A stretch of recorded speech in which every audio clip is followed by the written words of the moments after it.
He's always tried to be a different kind of soldier. Understanding local culture, talking to tribal leaders, that's been the policy of General David Petraeus.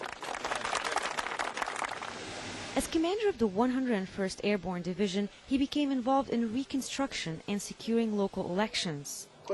That approach is what enabled him to write what's considered the definitive manual on counterinsurgency.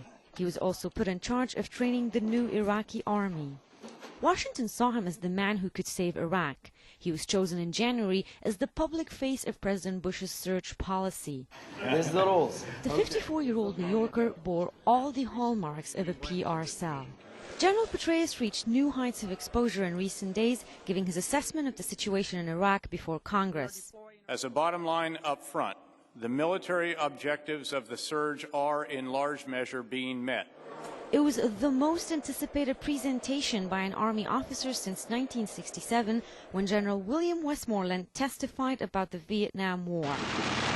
That conflict was the subject of Petraeus' PhD dissertation. His topic had been the lessons U.S. military could learn from the Vietnam War.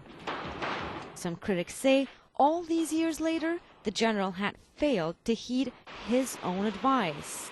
In his testimony, Petraeus warned against a quick withdrawal from Iraq.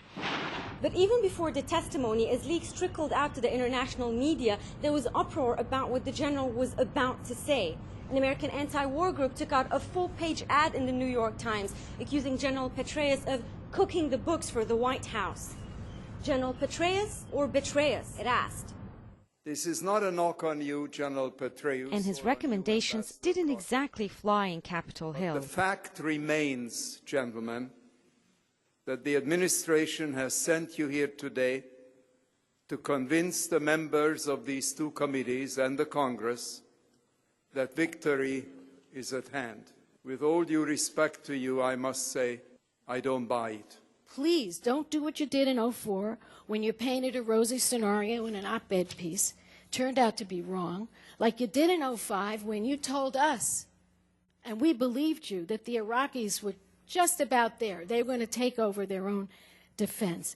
And please consider that others could be right. If concentrated into this dry form, in 2003, General Colin Powell managed to win over doubters with his presentation before the United Nations in the build-up to the war in Iraq. Ultimately, that presentation destroyed Powell's credibility, a risk General Petraeus is facing as he attempts to convince Congress to stay the course. The right man. Rawiya Rageh for Inside Iraq.